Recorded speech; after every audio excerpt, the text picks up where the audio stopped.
찬송가 419장 함께 찬송드리겠습니다. 419장 주 날개 및 내가 편안히 쉬네 찬송드리겠습니다.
신경신앙 고백합니다. 나는 전능하신 아버지 하나님 천지의 창조주를 믿습니다. 나는 그의 유일하신 아들 우리 주 예수 그리스도를 믿습니다. 그를 성령으로 잉태되어 동정녀 마리아에게서 나시고 본디오 빌라도에게 고난을 받아 십자가에 못 박혀 죽으시고 장사된 지 사흘 만에 죽은 자 가운데서 다시 살아나셨으며 하늘에 오르시어 전능하신 아버지 하나님 우편에 앉아 계시다가 거기로부터 살아있는 자와 죽은 자를 심판하러 오십니다. 나는 성령을 믿으며 거룩한 공교회와 성도의 교제와 죄를 용서받는 것과 몸의 부활과 영생을 믿습니다. 아멘. 하나님 말씀 에스라서 4장 6절부터 23절까지 말씀입니다. 에스라서 4장 6절부터 23절까지 말씀 한 절씩 교독하겠습니다. 또 아하수에로가 즉위할 때에 그들이 글을 올려 유다와 예루살렘 주민을 고발하니라.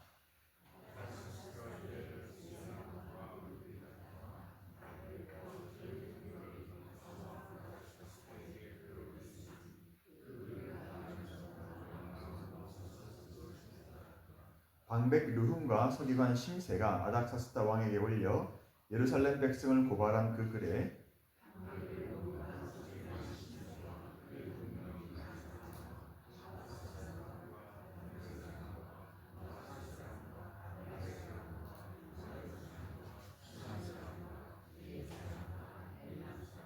그 밖에 백성 곧 존귀한 오스낫발이 사마리아 성과 유브라 대강 건너편 다른 땅에 옮겨둔 자들과 함께 고발한다 하였더라.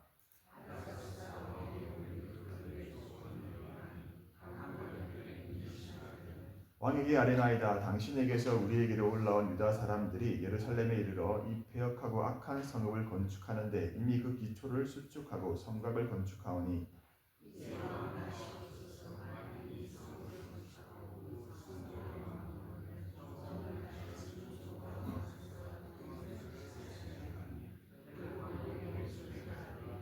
우리가 이제 왕궁의 소금을 먹음으로 왕이 수치당함을 참아보지 못하여 사람을 보내어 왕에게 아뢰오니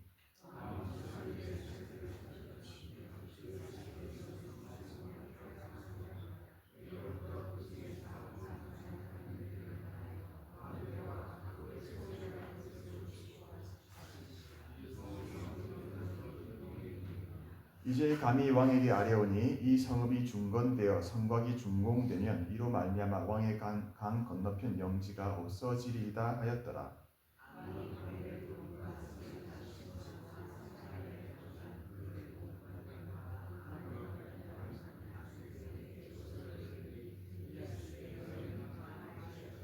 너희가 올린 글을 내 앞에서 낭독시키고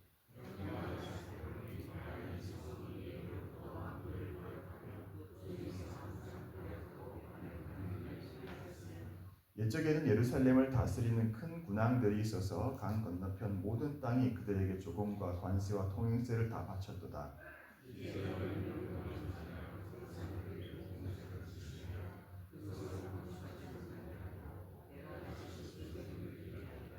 너희는 삼가서 이 일에 게으르지 말라. 어찌하여 화를 더하여 왕들에게 손해가 되게 하려 하였더라.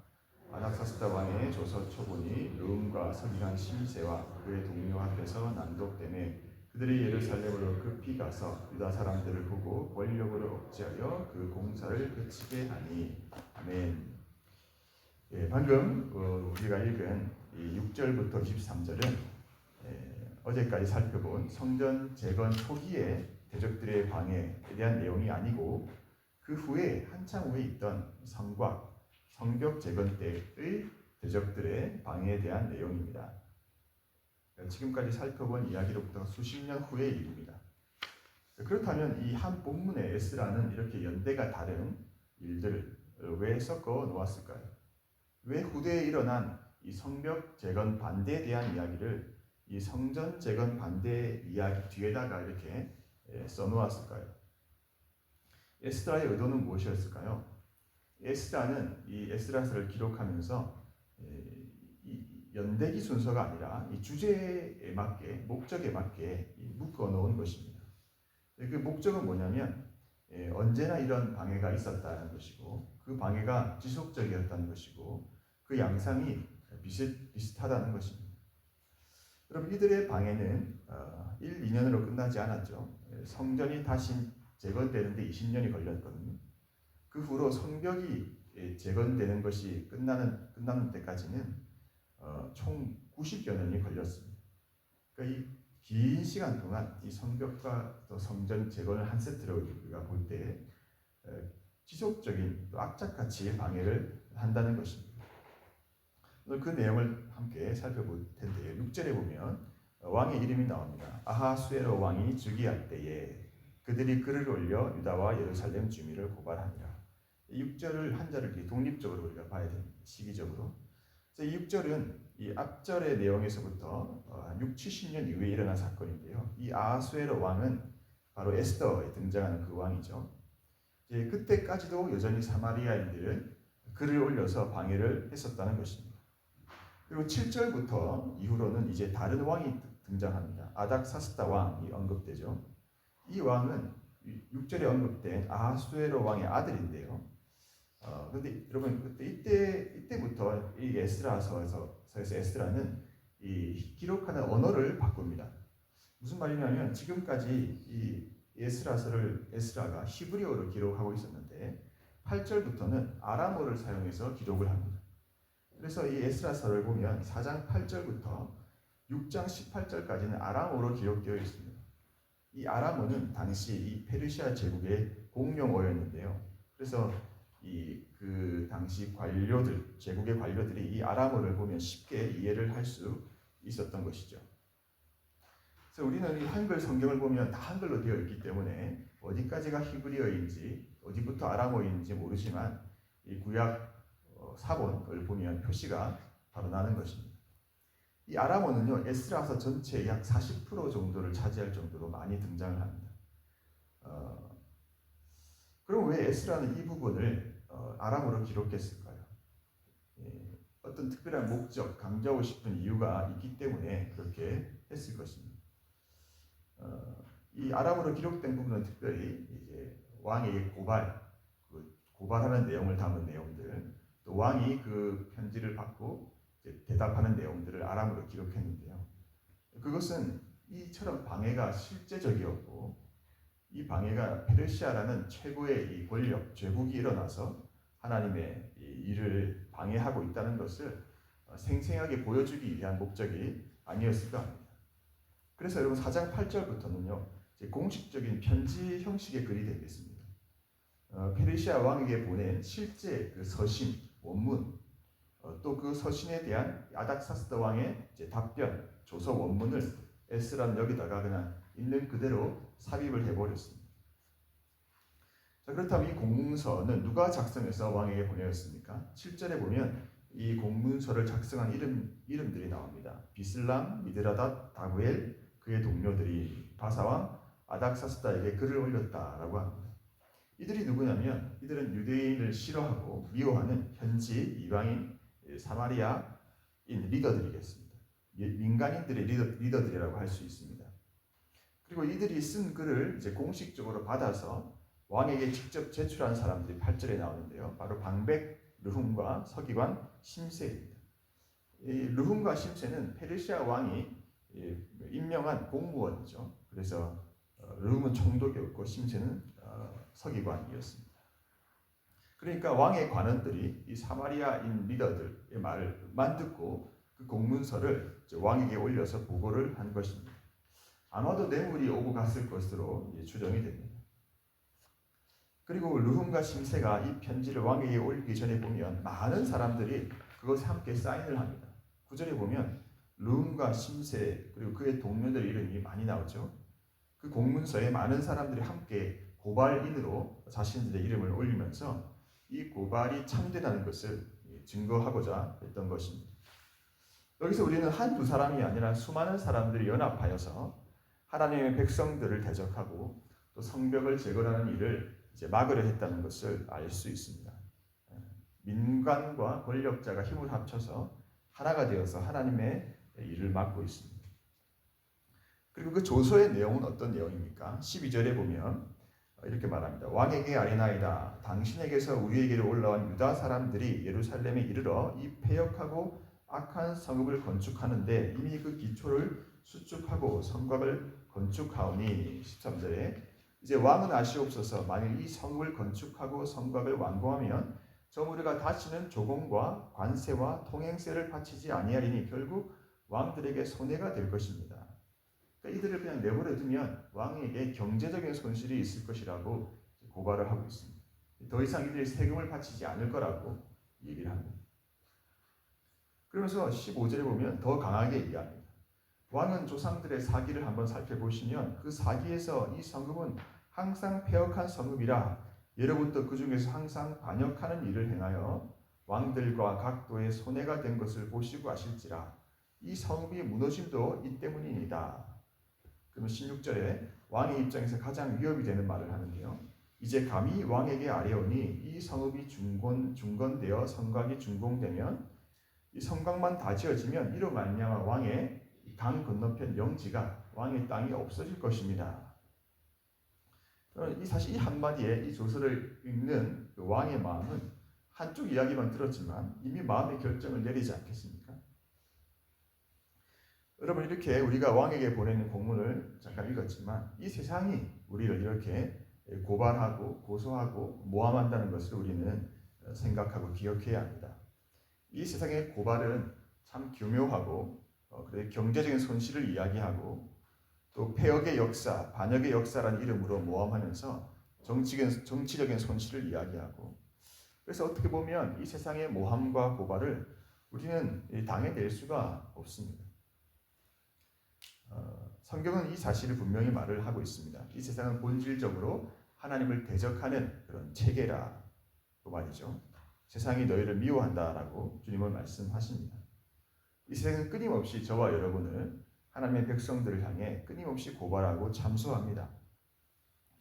요한계시록 12장 10절에 보면 사탄을 우리 형제들을 참소하던 자라고 부릅니다. 밤낮으로 우리를 참소하는 자가 사탄이라는 거죠. 그래서 이 세상의 고발은 단순한 인간적인 공격이 아니라 영적인 배후를 가진 고발이 됩니다. 또 중요한 것은 이 고발이 때로는 진실과 거짓을 교묘히 섞어서 우리를 무너뜨리고자 합니다. 경제적인 논리를 대어서 사회적인 안정이라는 이유로 또 국가적인 명분이라는 이유로 겉으로 보기에는 매우 타당해 보이는 그런 이유들을 가지고 말을 합니다. 하지만 그 중심에 하나님이 빠져 있다면 결국 그것은 하나님의 백성을 향한 압박의 도구가 될 수 있는 것이죠. 우리는 기본적으로 이 세상이 우리를 향해 적대적이라는 것을 잊지 말아야 합니다. 그렇다면 이 에스라스의 오늘 본문에서 르움과 심세 그리고 많은 이들이 이렇게 우리를 고발할 때 우리는 정말 당해낼 수 없는 것일까요? 인간적인 힘으로는 그렇습니다. 우리는 이길 수가 없습니다. 그러나 복음은 여기서 끝나지 않습니다.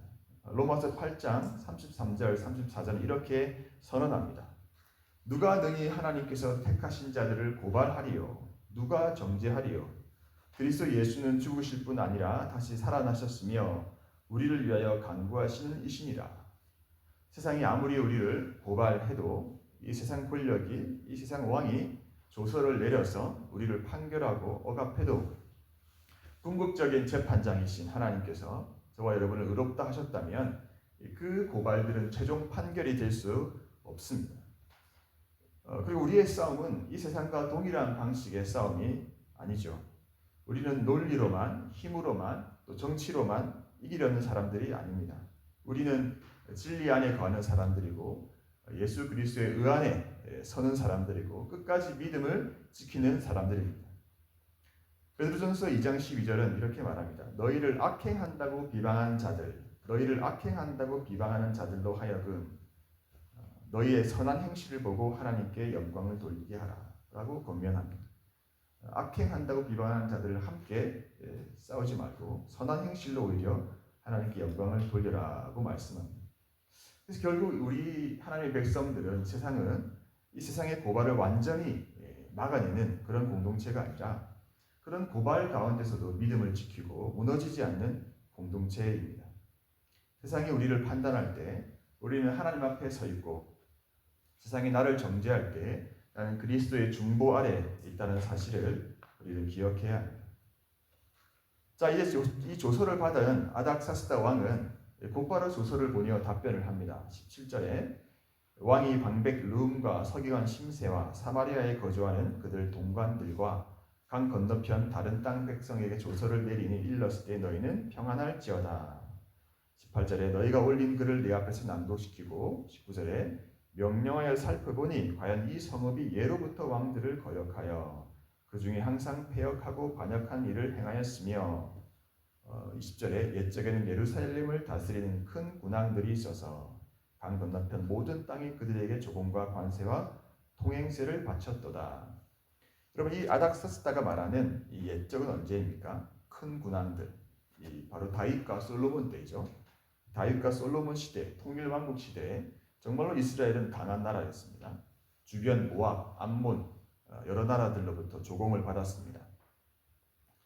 그래서 이 다윗 솔로몬 시대는 하나님의 영광이 충만한 그런 시대인데, 이 페르시아 입장에서는 그게 이제 반역의 역사로 비춰지는 것이죠. 왜곡을 하는 것이죠. 세상은 이렇게 우리를 왜곡합니다. 우리의 영광, 하나님의 승리를 위협으로 왜곡하고 해석하여 대적합니다.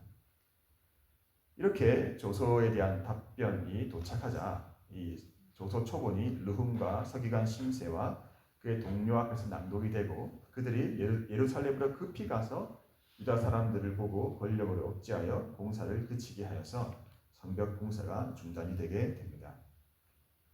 왕의 조서가 내려오자 그들은 지체하지 않았습니다. 급히 가서 권력을 동원해서 봉사를 멈추게 하였습니다.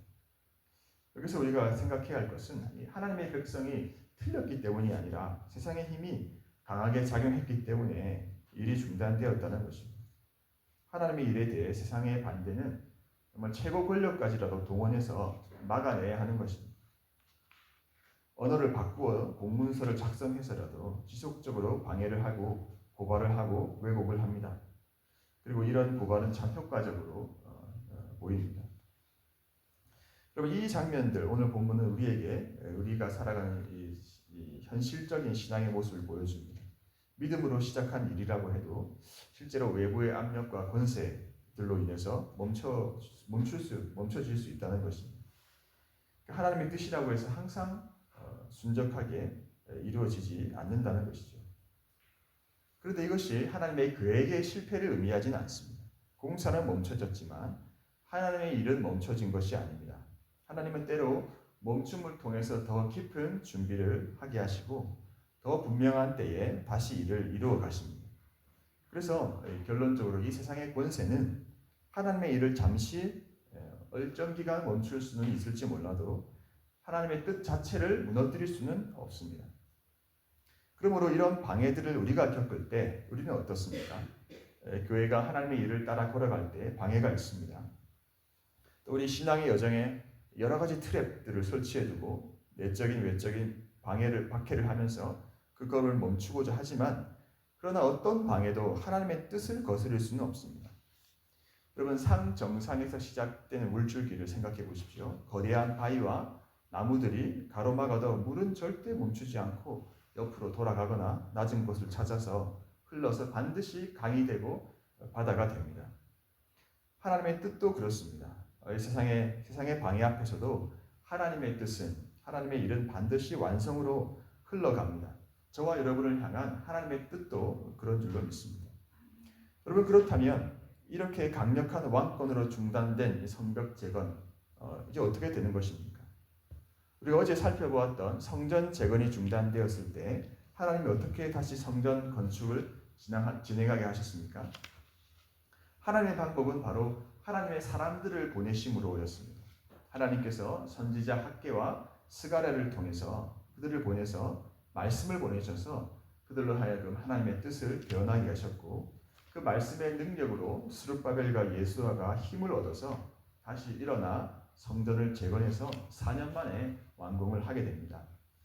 그 내용이 이제 내일부터 5장에부터 나오게 될 텐데요. 그렇다면 오늘 우리가 살펴본 이 성전 재건 후에 성벽 재건에 대한 이 조직적이고 강력한 반대에 대해서 하나님은 어떻게 다시 일을 진행하셔서 뜻을 이루어내십니까? 이 또한 바로 하나님의 사람을 통해서였습니다. 바로 느헤미야, 하나님의 성벽 재건을 중단시키라고 조서를 내렸던 왕이 아닥사스다 왕이잖아요. 느헤미야가 바로 그 왕의 신하였습니다. 그런데 바로 이 느헤미야에게 이 왕이 다시 성벽 재건을 허락하는 역설적인 상황이 벌어집니다. 느헤미야는 페르시아 궁전에서 술 맡은 관원이었죠. 그가 예루살렘의 황폐한 소식을 듣고 눈물을 흘리며 간절히 기도하죠. 하나님의 행하심은 참으로 놀랍습니다. 바로 그 왕의 마음을 움직이셔서 이 아닥사스다 왕이 느헤미야의 청을 들어줍니다. 중단시켰던 바로 그 왕이 이제 자금도 보내고 호위병도 보내고 편지, 조서도 제공을 합니다. 잠언 21장 1절에 이런 말씀이 있습니다. 왕의 마음이 여호와의 손에 있음이 마치 본물과 같아서 그가 임의로 인도하시느니라. 왕의 마음이 여호와의 손에 있음이 마치 본물과 같아서 그가 임의로 인도하시느니라. 이렇게 하나님께서 왕의 마음을 인도하셨습니다. 이 왕의 허락을 받고 느헤미야가 일어나서 예루살렘에 도착해서 백성들에게 이야기를 하죠. 백성들이 일제히 우리 손으로 이 성을 쌓겠습니다 라고 응답을 합니다. 그래서 각 가문이 자기 구역을 책임지는 이 공동체적인 순종이 막 일어나게 됩니다. 계속되는 대적의 강력한 위협과 협박이 있었지만 밤낮으로 공사를 진행해서 100여 년이 넘는 동안 방치되었던 이 성벽이 완성되기 너무 어렵게 보이던 그 예루살렘 성벽이 단 52일 만에 완공이 되게 됩니다. 사랑하는 여러분, 오늘 우리는 이 말씀을 통해 무엇을 알 수 있습니까? 하나님의 뜻은 반드시 이루어진다는 것입니다. 세상의 방해가 아무리 강력할지라도 하나님은 당신의 뜻을 이루십니다. 하나님의 일은 우리의 실패나 세상의 반대로 영원히 중단되지 않습니다. 하나님은 오히려 더 확실한 때에 더 강력한 방법으로 일을 다시 하시는데 언제나 준비된 사람, 준비된 하나님의 사람, 말씀의 사람, 또 기도의 사람을 통해서 일을 하십니다. 성전 재건 때는 학계 스가랴를 통해서, 성벽 재건 때는 느헤미야를 통해서 하나님은 같은 원리를 가지고 일을 행하십니다. 이들이 사용받은 이유가 무엇입니까? 하나님의 말씀이 그들 가운데 있었기 때문입니다.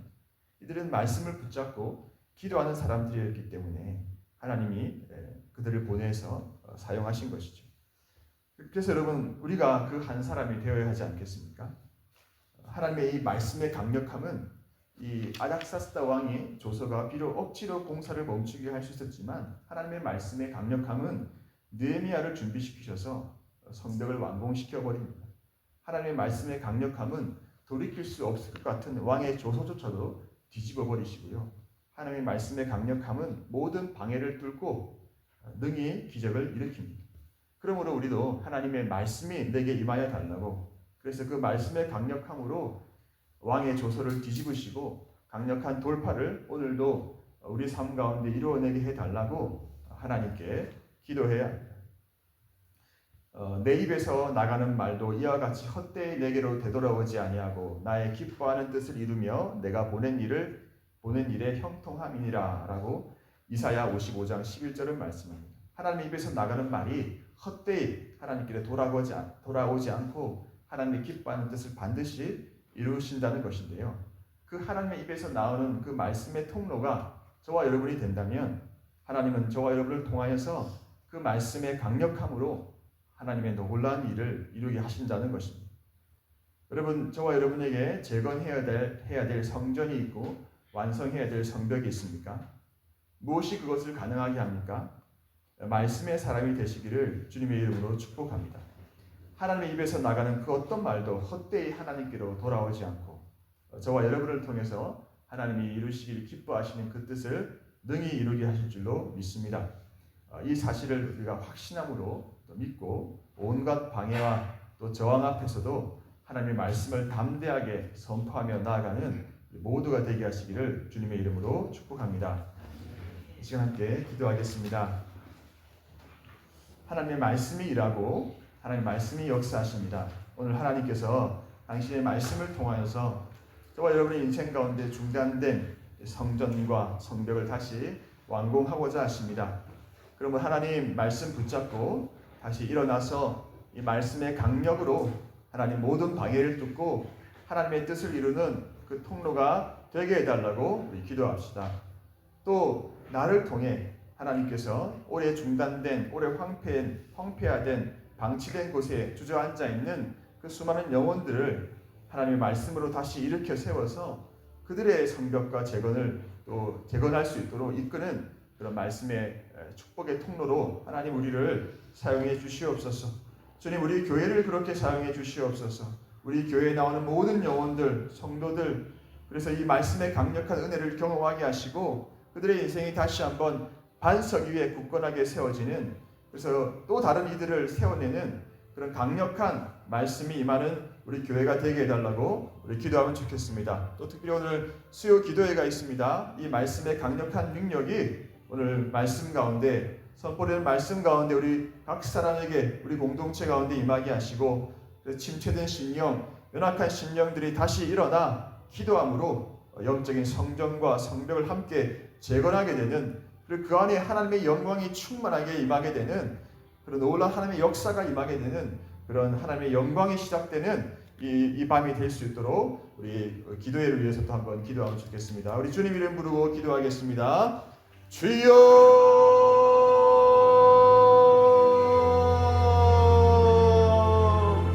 주여,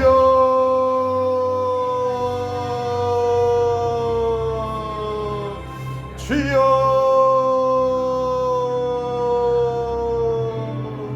하나님 아버지, 하나님 아버지, 지속적이고 강력한 그런 방해와 저항 앞에서도 하나님의 뜻은 반드시 이루어지는 줄로 믿습니다. 주의 뜻은 반드시 이루어지는 줄로 믿습니다. 아버지 하나님, 이 세상에 우리를 미워하고 핍박하나, 하나님 우리를 고발하고 고소하나, 하나님 우리의 하나님, 우리를 인도해 주시옵소서.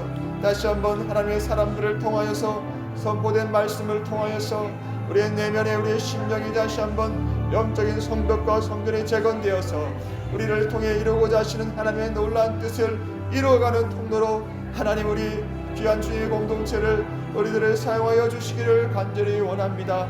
하나님, 다시 세워야 되겠습니다. 하나님, 온전히 완공해야 되겠습니다. 온전히 재건해야 되겠습니다. 모든 허물어진 우리의 심령들 하나님의 뜻 안에서 반드시 다시 세워야 되겠습니다. 도와주옵소서. 주의 안에 허물어진 방치된 모든 성벽들 재건할 수 있도록 도와주셔서 악한 자가 틈타지 못하게 하시고 모든 방해를 이겨내게 하시며, 그래서 내 안에 거룩한 성전에 하나님의 영광이 충만하게 하시고 하나님의 놀라운 능력이 하나님 임하는 그런 흘러가는 통로로 사용해 주시길만을 간절히 원합니다. 하나님, 주의 교회를 축복하여 주셔서 하나님의 영광이 충만히 임하게 하여 주시고 하나님의 영광이 시작되는 복된 공동체 되게 하여 주시옵소서. 하나님, 우리 공동체를 통하여서 많은 잃어버린 영혼들, 아버지 무너져 있는 성벽과 재건들이, 성벽과 성전들이 재건되는 놀라운 역사가 있게 하여 주옵소서. 이 아프리카 땅에 하나님의 성전과 하나님의 성벽이 재건되어 하나님의 영광이 충만히 임하게 하여 주시옵소서. 악한 자가 끊임없이 대적하고 악한 자가 끊임없이 방해하며 악한 자가 끊임없이 우리를 참수하며 악한 자가 끊임없이 우리를 저항하지만 하나님의 뜻은 반드시 이루어지는 줄로 믿기에 오늘도 믿음으로 간구하며 기도하며 나아갈 때 성령 하나님 역사하여 주시고 길을 열어주시며 아버지 어둠을 밝혀주시기를 원합니다. 도와주시기를 원합니다. 말씀에 빛을 비추어 주시고 그 빛을 따라 걸어가며 순종하며 나아갈 때 왕의 마음이 변화되게 하시고 왕의 조소가 뒤바뀌게 하여 주시고 절패되게 하여 주시고 하나님 아버지 돕는 자들이 아버지 불구름처럼 물처럼 일어나게 도와주시기를 원합니다. 성령 하나님의 역사하여 주옵소서. 주의 백성들 하나 되어 나아가는 군대가 되어 나아갈 때 아버지 방해하는 모든 것들 떠나가게 도와주시고 날마다 승전가를 의미 하나님께 영광 올려드리는 주의 강한 군대 되게 하여 주옵소서. 주의 강한 군대로 서게 하여 주시옵소서. 모든 악한 영들의 방해는 예수의 이름으로 떠나갈지어다. 성령님 역사하여 주시옵소서. 주여 하나님 아버지 아버지 아버지 아버지 아버지 아버지 아버지 아버지 아버지 아버지 주여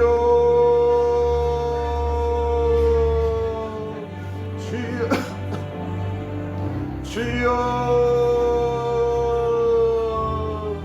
하나님